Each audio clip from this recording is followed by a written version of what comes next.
18 yellow cards, 1 red, and a post-match insult on camera. Argentina and the Netherlands have a tense history in the World Cup, but in 2022, it reached its boiling point. All because a 71-year-old Dutchman decided to poke the quietest man in football. So, what did he say? This is the day a World Cup match turned into a street fight. To understand the night everything broke, you have to go back in time before any of the players involved were even born. 1974, West Germany. The Netherlands arrive at the World Cup with an idea that looks like science fiction. Total football. Every player can play every position, and the whole team moves like a single organism that nobody on earth knows how to stop. In the second group stage, they draw Argentina.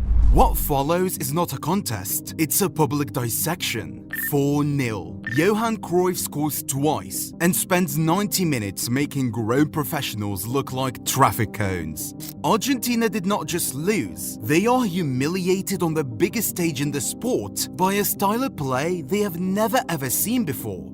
For the Dutch, that scoreline is proof their way is the future. For Argentina, it's a scar. And 4 years later, the scar becomes a wound that never heals.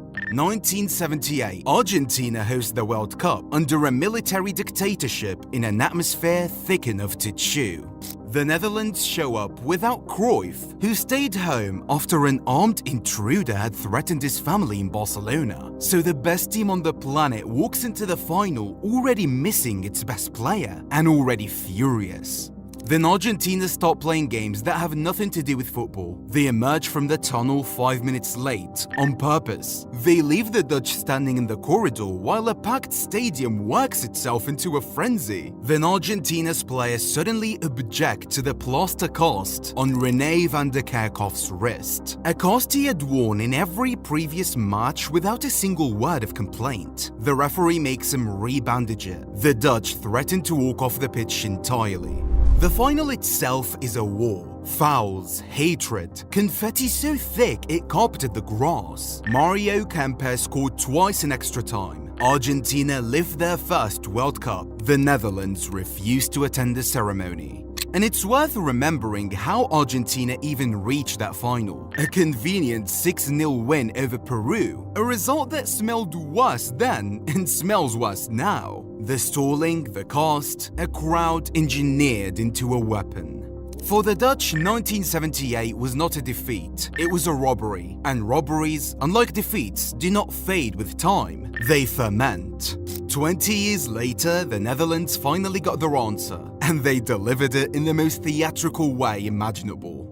1998 World Cup, quarter-final, France. This match is level at 1 apiece, crawling into the final minute, when Argentina's Ariel Ortega does something gloriously stupid. He loses his head, headbutts Dutch goalkeeper Edwin van der Sar in full view of the referee, and gets himself sent off.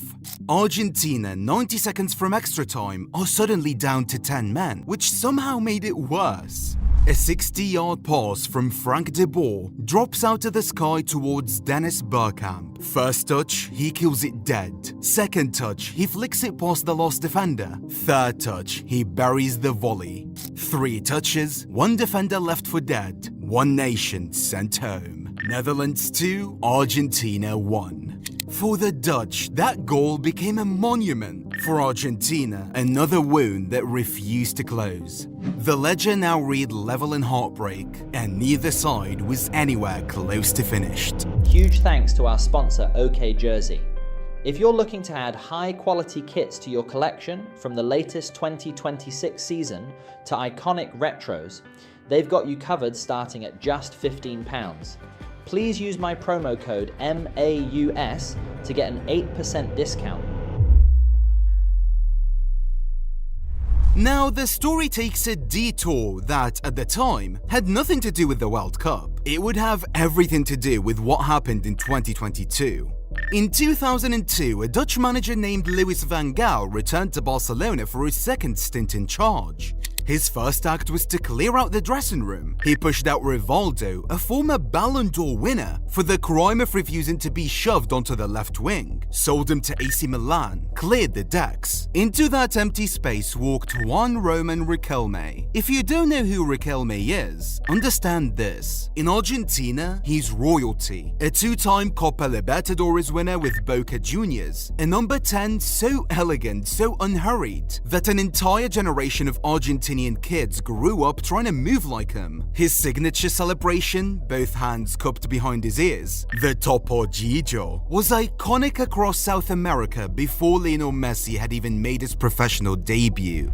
Barcelona paid around 11 million euros to bring him over from Boca. The fans were ecstatic, and then Van Gaal opened his mouth. He called Riquelme a political signing, in public, before the player had kicked a single ball. Then he told him to his face that he was wonderful with the ball and useless without it. That with Riquelme on the pitch, Barcelona effectively played a man short. Hold on to that sentence. Van Gaal would say almost exactly the same thing about another Argentinian 20 years later, on the eve of a World Cup quarterfinal. But in 2002, Riquelme had no national team armband to fight back with, so Van Gaal buried him. He forced a natural playmaker, a man whose entire genius depended on operating through the center, out onto the wing.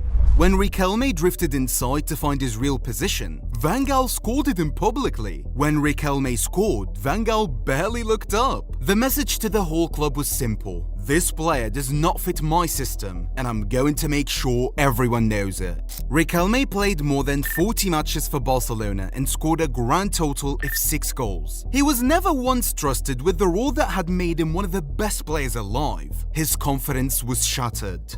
By January 2003, Barcelona sat 12th in La Liga, 3 points above the relegation zone. Van Gaal was sacked, but the damage was already done.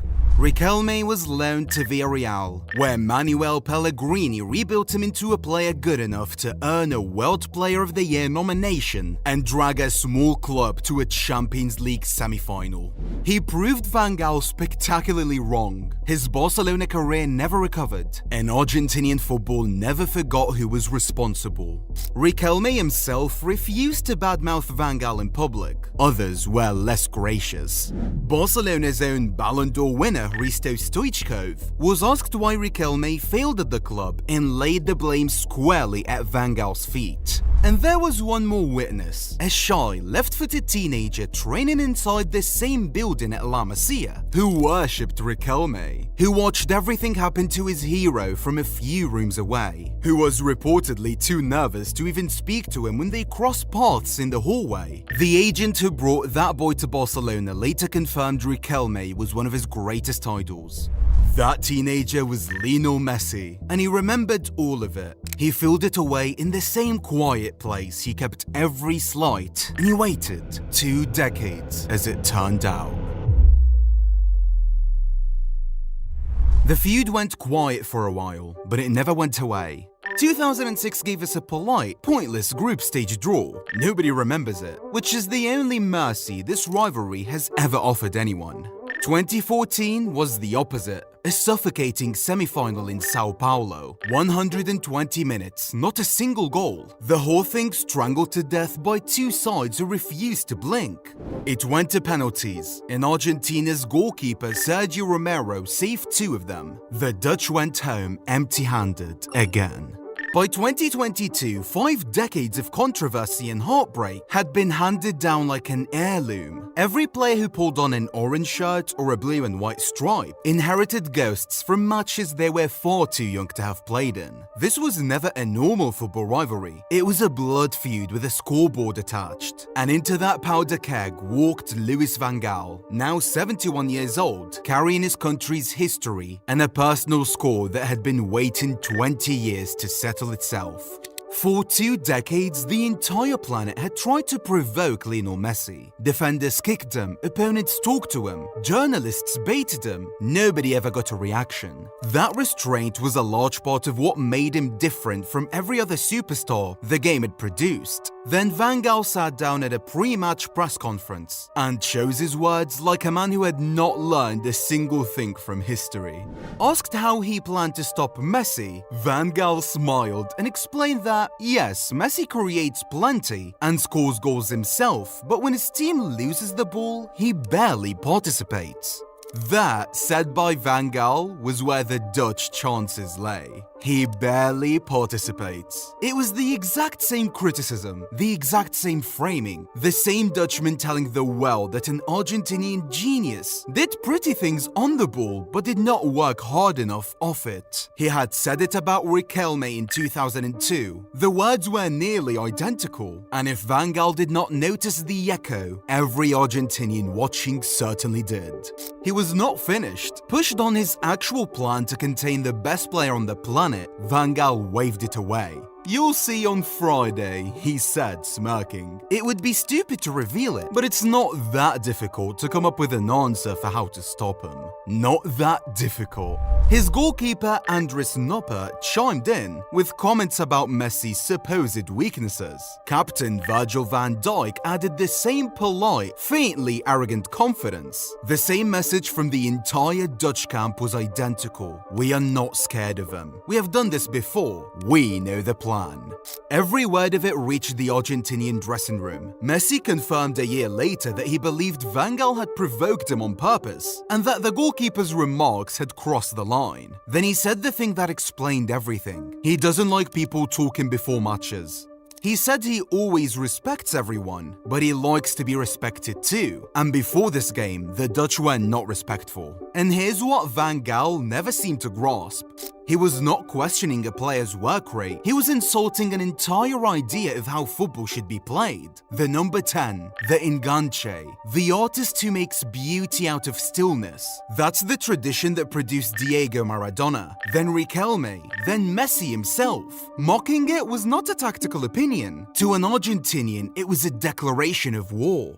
Respect, that's what it came down to. The oldest currency in this sport, and the one thing Argentinian football has always demanded.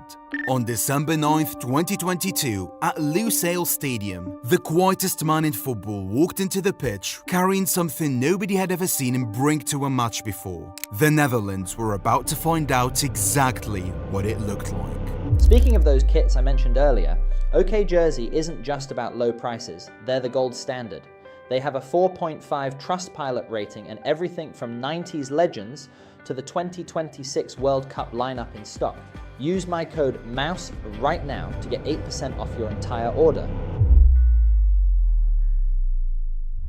For half an hour, the match was a stalemate dressed as a chess game. Two good teams, both terrified of the first mistake, both waiting for the other to blink. Messi drifted between the lines looking for a gap. The Dutch midfield shut every door before he could even reach the handle. If you had only just switched on, you would have assumed this was heading for a cagey, forgettable draw. The anger from that press conference had not gone anywhere though. It was just waiting for an opening. In the 35th minute, it found one. Messi collected the ball 30 yards from goal with 3 Dutch defenders standing between him and anything useful. Any other player recycles it sideways. Messi waited half a second longer than any sane footballer would dare, then threaded a pass so precise, it cut the entire Dutch backline in half like it was not even there. Noel Molina finished it off, calm as you like, 1-0.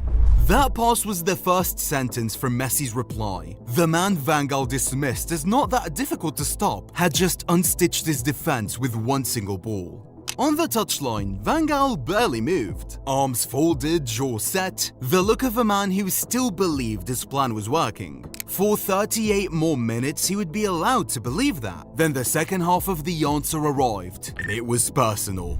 The real statement came in the 73rd minute. Denzel Dumfries clattered into Marcus Acuna inside the box. Penalty. Messi placed the ball, sent Noppert the wrong way, and made it 2-0. And then he did it. He did not run to his teammates. He turned, walked deliberately towards the Dutch bench, planted his feet directly in front of Louis van Gaal, and cupped both his hands behind his ears. The Tupo Gijo, Riquelme celebration. The exact gesture his childhood hero had once aimed at this exact man inside Camp Nou. 20 years earlier, now fired straight back in a World Cup quarterfinal in front of the entire planet by the great greatest footballer who ever lived. This was not a goal celebration. It was 20 years of buried history detonated at point-blank range. Messi later admitted what went through his head the instant he did it. Something close to, "What an idiot, they can still tie this." He was right, and the football gods, it turned out, had been taking notes. Van Gaal, of all people, had the antidote. Not elegant, 6 feet 6 inches tall, and named Wout Weghorst. He had thrown a giant striker on to turn the match into a brawl in the air. In the 83rd minute, it worked. A cross from the right, a header down and into the net, 2-1. The plan Messi had just mocked was suddenly, infuriatingly, working. Then everything came apart. In the 88th minute, Argentina's Leandro Paredes committed a hard foul near the touchline, climbed to his feet and smashed the ball at full power directly into the Dutch bench. Not near it, into it, onto the laps of the substitutes and the staff. That was the spark. Dutch substitutes sprinted off the bench and onto the pitch. Virgil van Dijk charged at Paredes and shoved him into the ground. Bodies collided. Staff from both sides piled on. Yellow cards rained down on anyone within arm's reach. The referee, Antonio Mateo Laos, lost the room so completely that he eventually added 10 minutes of stoppage time, which in this match was less a decision than a surrender.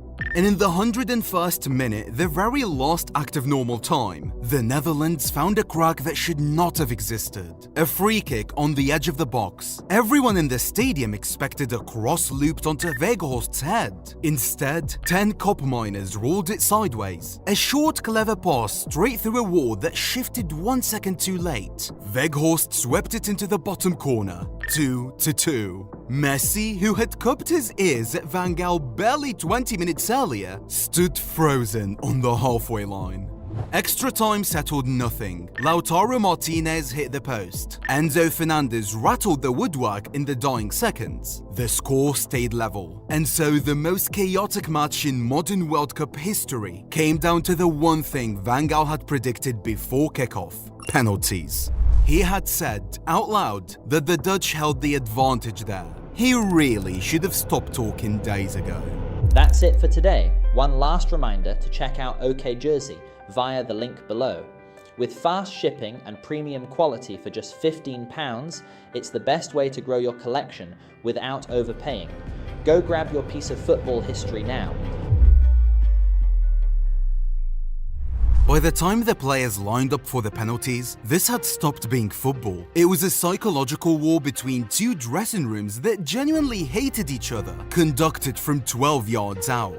And standing in the Argentinian goal was the one man on the pitch who lived for exactly this: Emiliano Martinez, a goalkeeper who did not just save penalties, he dismantled the human beings taking them. And he had heard, loud and clear, Van Gaal's predictions that the Dutch would win a shootout. Martinez had not forgotten a word of it.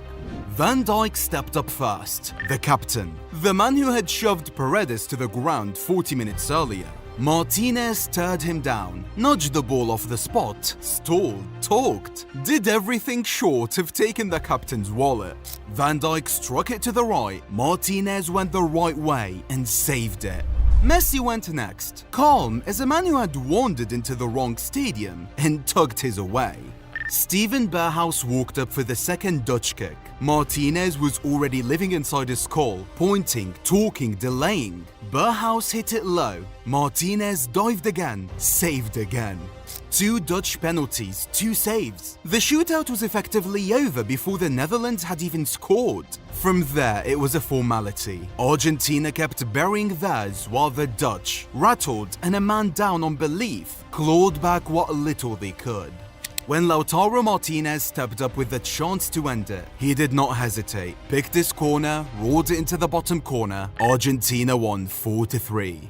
And then, instead of relief, instead of the embrace and the tears that normally follow a World Cup shootout, came something much uglier. The instant Lautaro's penalty hit the net, the Argentinian squad did not celebrate with each other. They sprinted towards the Dutch half to celebrate at the Netherlands. Nicolas Otamendi ran straight at the Dutch players, cupping his ears, the same Riquelme gesture, aiming it at every orange shirt he could find. The Dutch reacted instantly. Dumfries shoved an Argentinian. More players rushed in. A second brawl erupted, this one seconds after the winning kick. Somewhere in the chaos, Mateo Laos showed Dumfries a second yellow, then red, sending him off during a penalty shootout celebration. The final count for the night reached 18 yellow cards and 1 red, a World Cup record that had never been approached before and may never be approached again. But the worst of it was not on the pitch, it was in the tunnel. Within hours, reports emerged of Argentinian and Dutch staff confronting each other in the corridors of Lusail, shoving, screaming, security physically separating the two delegations. A World Cup quarterfinal reduced to a hallway brawl. Then came the interview. Messi stood in front of the Argentinian television cameras, still in his kit, still breathing hard. The famous calm completely gone. He went after Van Gaal first, dismissing his football as nothing more than tall men and long balls. He went after the referee, saying a match like that should have never been handed to an official not up to the job. And then Wout Weghorst walked past, the man who had scored twice, the man brought on to cause exactly this kind of chaos. Messi turned his head, locked his eyes, and snapped 4 words that would circle the planet by morning. Que miras bobo? What are you looking at, fool? On camera, no filter, the most famous footballer alive telling an opponent to his face exactly what he thought of him while a microphone sat 6 inches from his mouth. By midnight, Bobo was one of the most searched words on the internet. By morning, it was printed on t-shirts across Buenos Aires. Emiliano Martinez offered his own verdict on Van Gaal's penalty prediction, suggesting that the manager would have been wise to keep his mouth shut. FIFA opened disciplinary proceedings against both federations the next day. Disorderly conduct, team misconduct, a formal admission that the night had crossed every line the sport pretends to have. The Battle of Lusail was over, Argentina survived, the Netherlands went home, and it was the last World Cup match Louis van Gaal would ever manage. 2 weeks later, in that same stadium, Lionel Messi beat Croatia in the semi-final and France in the greatest final the sport had ever produced and lifted the World Cup. The thing he had chased his entire life, finally his. And yet, one image kept resurfacing. Not the trophy, not the golden ball, not the embrace with his family on the grass. The ears, both his hands cupped behind them, aimed at a 71-year-old Dutch manager who thought he could dismiss Lionel Messi the same way he had once dismissed Juan Roman Riquelme. 50 years of rivalry, 20 years of a grudge, 1 ball fired into a dugout, 18 yellow cards, and a brawl that spilled into the tunnel. All of it, every last second of the most chaotic match in World Cup history, traces back to a simple, ancient mistake. One man looked at the quietest player in football and decided he was not worth respecting. He was wrong, and the whole world watched him find out.